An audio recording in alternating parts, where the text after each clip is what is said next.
There was something I wanted to address that had crossed my mind about the fact that when I quit drinking after leaving AA, the differences between it and so-called program quitting drinking, I guess would be the best way to describe it in simplest of terms because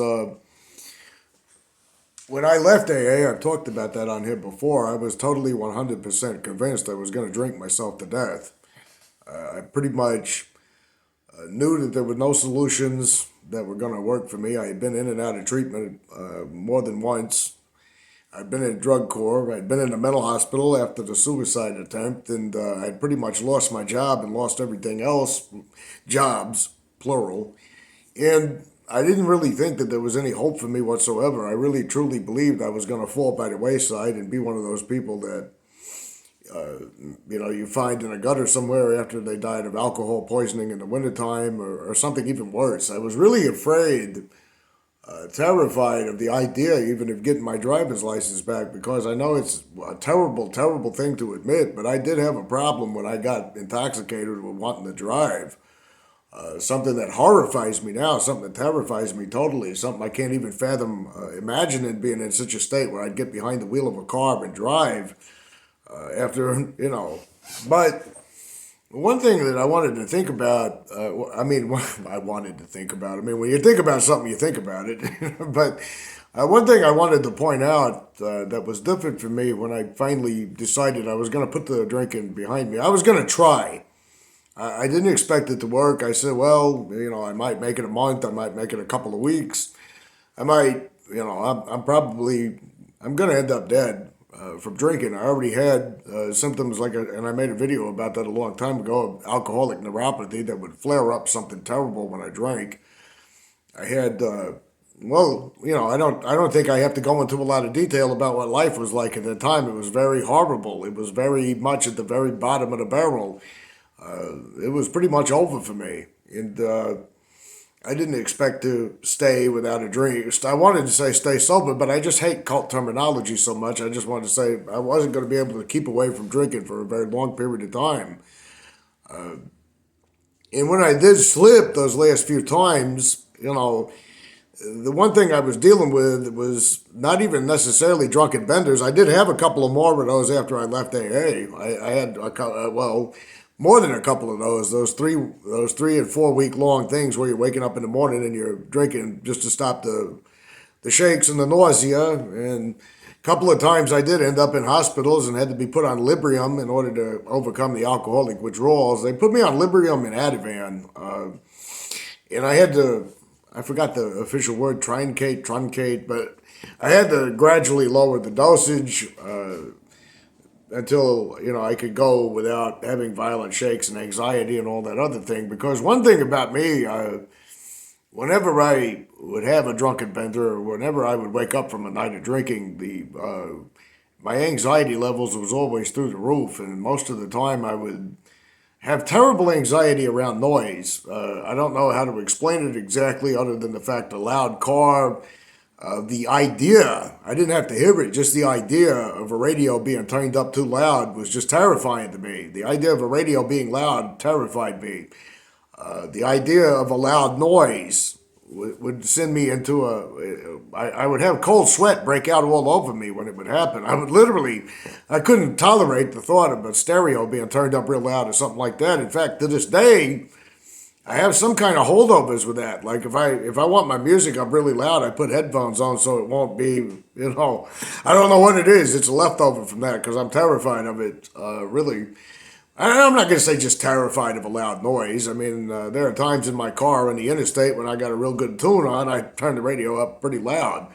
But I would be so filled with anxiety, so filled with terror, so filled with everything that getting off the booze when you become almost alcoholic dependent was just so horrifying.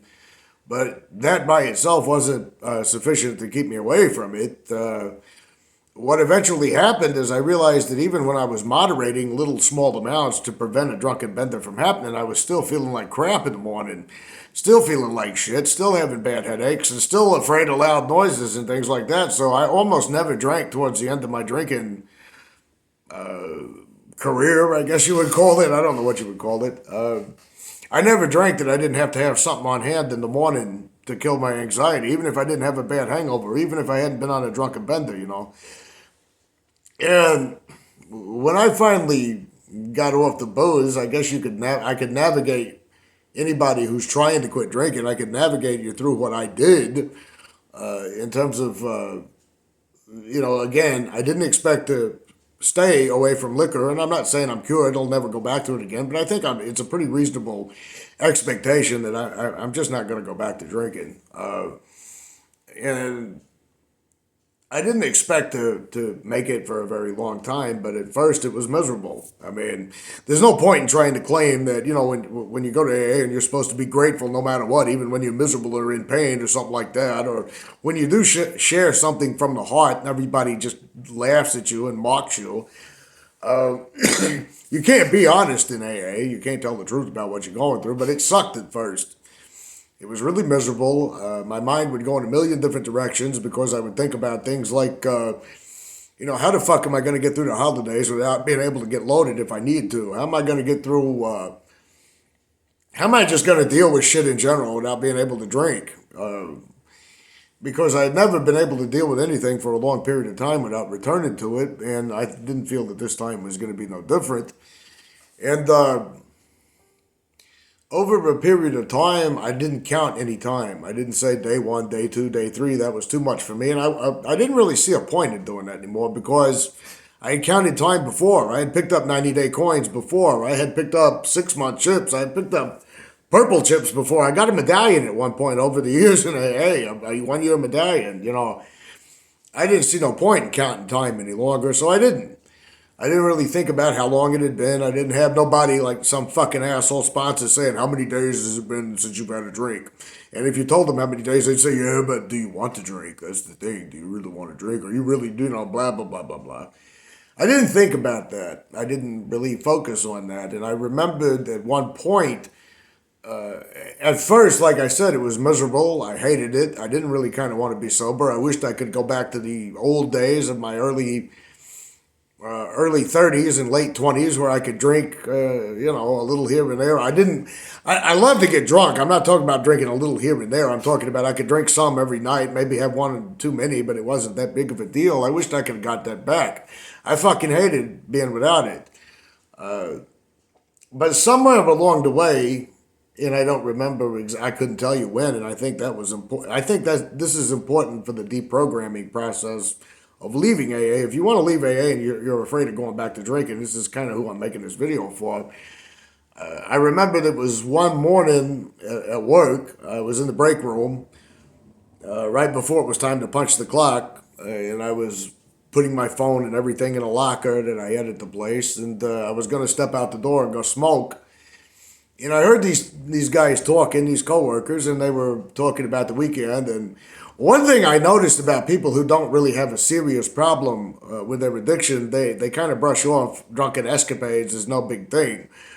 For me, every time I had a drunken escapade, it was a source for great anxiety. Oh my God, I got drunk last night, and I got drunk last night. Oh my fucking God, like that. They weren't doing that at all. And one of them even said, shit, I don't even remember most of the damn weekend, man. I went out and played pool. And then after we got done playing pool, I went over to this friend's house. And fuck, I don't remember hardly anything about Sunday. I know I got up and slammed me some beers to get the hangover over with. But, it was no big deal to them. But they were talking about how they kind of felt like shit, that it was Monday morning. And they were talking about the drunken weekend that they had had. And it struck me that I had not thought about drinking. And I couldn't tell you how long it had been because I didn't count. I couldn't tell you how many weeks it had been, months it had been. I don't know.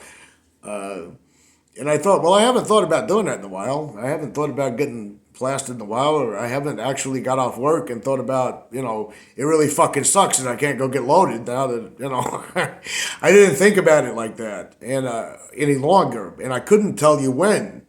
I couldn't tell you when I went from being, it sucks that I gotta not drink, to it wasn't just a big deal to me. And I think one of the major revelations that happened to me at that moment was that there would have been a time in AA, if something like that had happened to me, there would have been a time in AA that I would have had to run to a meeting immediately after work, and I would have had to find one of those assholes, and I'd have had to told them, do you know today somebody told me that, I mean, not told me, but today I overheard two people talking, and they were talking about getting drunk last weekend, and I realized I hadn't thought about getting drunk in a long time. Did you know that happened to me today? And of course, if I had done that, the fucking asshole, sponsor, old timer, whoever the fuck it would have been, I would have told it to, would have said something like, yeah, but I bet you're not putting pen to paper with a fourth step. I bet you haven't done your 8-step amends. I bet you haven't done this. You're going to be like them pretty soon. You just don't know it yet and all that. I don't know why I kept repeating that cycle of horseshit behavior, but that's exactly what I would have done. I had major issues crop up during that first year, and I mean, they were major issues, and I went through those major issues, and there was no thought in my mind whatsoever about, well, I made it through this issue and I didn't drink. Or I made it through this issue and I didn't even want to go to a liquor store. You know, I made it through this issue and drinking wasn't a part of it. I had fun this weekend. I went to the movies for the very first time to see this movie in a long time. I hadn't been to a theater forever. I didn't want to drink. Those kinds of thoughts were no longer there. I didn't feel like that there was anything that was of major importance for that. I didn't feel like that was a major milestone. I didn't feel like it was nothing. I hadn't been to a movie theater in years, and I don't even remember. Yeah, I do actually remember what the movie was. It was the movie version of the anime. I can't think of the name of it now, but it was starring Scarlett Johansson, and I've always liked Scarlett Johansson, so I went to see it. But after the movie was over with, I went home, and I did what I normally do. It was a day off. I went home and, checked my emails. If there were any bills to be made out, I made them out. I went to bed early that night because I had to get up the following morning to go to work, and there was nothing going around in my brain about, I did that and I didn't even want to drink, I did that and I just thought it sucked. I couldn't drink, everything is about wanting to drink in AA. And later on, in retrospect, looking back on all of it, because it's been quite a long time since I've had a desire to drink or anything. Now, I've smoked pot. I'm not a regular pot smoker. I mean, for one thing, in the working world, you're subject to drug tests anytime there's an injury or anytime some kind of accident happens. You could drop something on your fucking foot and you could get fired for peeing dirty. So it's not like, and that's just one of the reasons why I've avoided it. Although being stoned is not as much fun as it was when I was 16 years old. But I have done that once or twice. I mean, well, once or twice is kind of a lie. I've done it a few times, but not on a consistent basis. It's not something I do every month.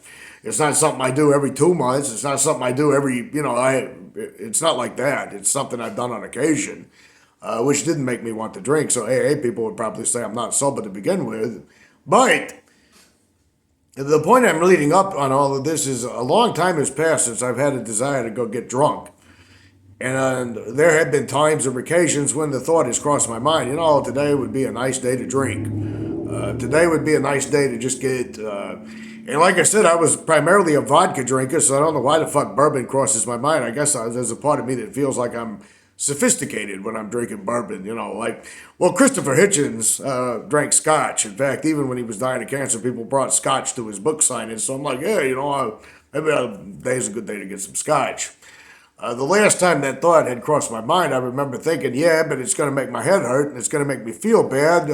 So I'll have to buy one for in the morning. And then that's when it struck me, wait a minute, fuck this. I'm not going to waste my time getting back into that goddamn cycle all over again where I got to drink in the morning and then I got anxiety crippling me by mid-afternoon and then I'll just have a little tonight and all that. I just said, something to hell with that. I'm not going to fool with that any longer. And again, when that happened to me, I didn't feel this I didn't feel this thought of, oh my God, I'm a terrible person. I thought about drinking. I was a thought about drinking. I wanted to drink like a normal person. Holy fuck, I'm not doing my program right. Or some dumb shit like that. It was like, I thought about drinking, talked myself out of it. No big deal, kept on moving. It occurred to me that when my entire life, my entire identity in the cult religion of AA was about drinking and not drinking, not drinking and drinking, thinking about not drinking, thinking about drinking, thinking, well, I did this and I didn't drink, so I must be better. But the next day I feel like drinking, so I know I haven't made any progress. I'm still insane and all. When that was absent from my mental outlook on life, when that was absent from who I was, when that was absent from who I defined myself as being, I couldn't tell you when it happened. That to me is actually a good sign. I couldn't tell you when that no longer was a part of my internal narrative. I couldn't tell you when that was, when I just stopped thinking about it in those terms. I couldn't actually tell you when I lost it. I couldn't tell you how long I've been without it. I really don't know because I didn't put any importance on not drinking and drinking, not drinking and drinking, time, 90 days, 6 months. Oh, wait a minute, I got drunk again. Now I got to start all over. I don't even have 20 days yet. And when all that was gone, the pressure about drinking, not drinking was pretty much gone. And the idea that my entire identity was wrapped around not drinking, drinking, not drinking, drinking, that went away. I don't even look at the addiction period of my life as much of anything any longer. Like, when the subject has come up on occasion, like I said in the last video, I'll say something like, well, I used to be a real heavy drinker. I just don't drink much anymore. Or I've even told people, well, I did a lot of that when I was young. The hangovers are so much worse after you get to a certain age. And by the way, that's not a lie, it's true. There was a time when I was 17 years old, I could drink and party all night long and roll out of bed the following morning and be like, yeah, I had too much fun last night, drink a Gatorade and go on about my day like nothing ever happened. That was long gone after a certain point in life. But that's no longer a part of who I am. That's no longer a part of my identity. My whole entire life and identity is not centered around drinking and not drinking. Like, when things come up in my life or when things happen in my life, it's just me dealing with those things in my life. It's not translated back to, well, you know what? I did this and I didn't drink. You know what? I did this and I wanted to drink. That narrative is completely gone from me. And I think that's actually the way to be. I think actually trying to tie importance to how long you've been without a drink, trying to tie importance about this has been this many days since I thought about drinking, and trying to tie, I went through a catastrophe at work and I thought, I didn't even think about drinking, but the next day I thought about drinking. Trying to tie your whole entire identity into that just seems like, looking back on it now, especially in my AA years, how much importance I attach to that. It just seems like it's very, very detrimental to your overall well-being. You can't focus on who you are. You can't have any real hobby or pursuit. You can't have any real responsibilities or anything else without having to tie it into your identity. Well, I got a record for perfect attendance at work for the last 3 years, and I didn't even have to drink over it. No, you got a perfect record in attendance at work for the last 3 years because you got a perfect, record. Has nothing to do with drinking, or any number of things that you can think of. Well, my transmission locked up, and I was faced with getting a new car. And I didn't have to drink over it. That's no longer present. If something happens, it happens. If something doesn't happen, it doesn't matter. Life is truly a question of just living. Sometimes it's pleasant, sometimes it's unpleasant, but it doesn't all tie into my identity of being a drunk or used to drink or did drink or will drink or any of that other kind of thing. I actually think that the whole entire having your identity revolving around how much time you've got, how many numbers you got on a medallion, is selling yourself really, really short. AA promises you this life beyond your wildest dreams and your wildest imagination, but can you really have a life beyond your wildest dreams and wildest imagination if your whole entire existence revolves around being in meetings, reading literature in around the meetings, reporting the sponsors and tying up every event, every occasion, everything you do is drinking and not drinking. There was a Christmas party a couple of years ago that I actually did go to, and people around me were getting plastered, and it just wasn't no big deal to me one way or the other. It didn't really matter. I drive by liquor stores every day. I don't really notice. Every fucking gas station you go into, every supermarket is there. It doesn't really cross my mind. Me trying to diet right now, most of the time when I go into a supermarket, it's a situation of, motherfucker, I want all those chips and I want all that. But, priorities do change over time. But I'm sick of looking at my big fat fucking face in these videos, and I've been saying that I want to get this weight off of me, and I'm going to try to honestly do it this time. For years, I wore the same clothes that I had in high school. I was about 160 pounds at my heaviest most of the days of my life. Now I'm pushing almost 191 as of this morning. And I made a video a while back about, the antidepressants did it and all that other kind of thing. But the truth of the matter is, and I've tried the excuse of saying, I'm lifting weights, which I do, and I do a lot of workout and lifting weights, but I don't do enough cardio. And no, that's bullshit. The reason that I'm not losing is because I'm putting unhealthy food into my mouth and eating it. By the way, before I go, that made me think of something that I had to bring up. I was about to make a joke and say I was powerless over food, right? But I had some subscribers a few years ago, maybe longer. I don't remember. I almost tried to look for their comments in this video. But they were in OA. I didn't know what OA was. I didn't really know what OA was a thing or anything else, but it was called Overeaters Anonymous. And believe it or not, as surprising as it was to me at the time, I thought an organization like Overeaters Anonymous, I kind of figured, well, at least it would be about dieting or something like that, so it couldn't possibly be that bad, could it? And all these people that were in OA were telling me it was just as toxic as AA. It had the same kind of ugly dynamics. It had the same power relationships between sponsor and sponsee. It had the same unsavory behaviors from people who had been in OA for a while. So I said, well, even OA, Overeaters Anonymous, which has 12 steps as a solution, even it's infiltrated by the same ugly fucking narcissistic acting. I can't diagnose someone as a narcissist, but I can say behavior-wise as a stereotypical type of narcissist. It was all there in OA. There were people who used to comment on my channel saying that they went to OA meetings and it was just as bad as what I'm talking about on here with Alcoholics Anonymous. So I can't even opt out and say I'm powerless over food when I'm trying to talk about that. Priorities do change over time. My life is completely 100% different than it was leaving the cult religion of Alcoholics Anonymous. It's not about drinking today.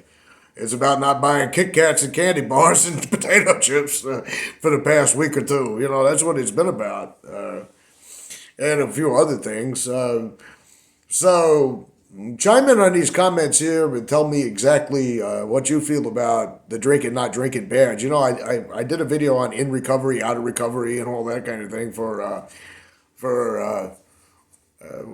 a really cool YouTuber on here called Burn the Stigma. If you haven't been to her channel, I suggest checking it out. She blew the whistle on this guy in New Hampshire not too long ago that was running practically all the treatment centers in New Hampshire and was sexually assaulting clients left and right. Nothing was done about it. But let me know what you think. Do you think counting time is of significance or importance? Or do you still look at life from the term of I went through this shit and I didn't drink over it? Or do you just live...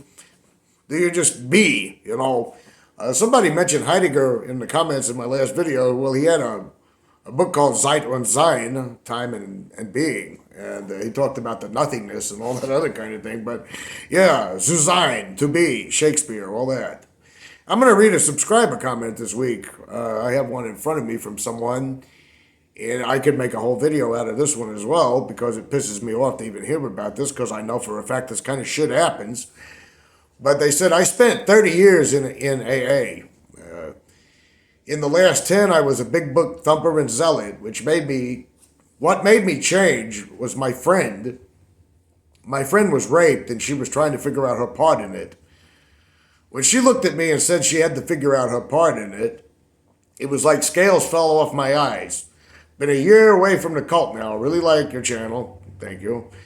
But no, my sweet friend had no part in her rape, showed me how sick the philosophy was to me. It was very difficult to leave. I was an outsider as well, not for relapse, but because I was moral. Yeah. Sick people in the cult, and keep making these videos. They said, yeah, that doesn't shock me at all. I've actually heard women share in meetings that they had to make amends to their rapist, which would always just piss me off. Not to mention, I've even heard people share that when I was a little child and my dad used to beat the living shit out of me when I was 5 years old, I had to own up to the fact I had a part in that. I mean, what the fuck? You know, what kind of sick ass?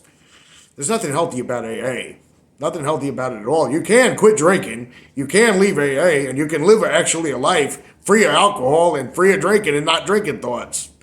See you guys next week.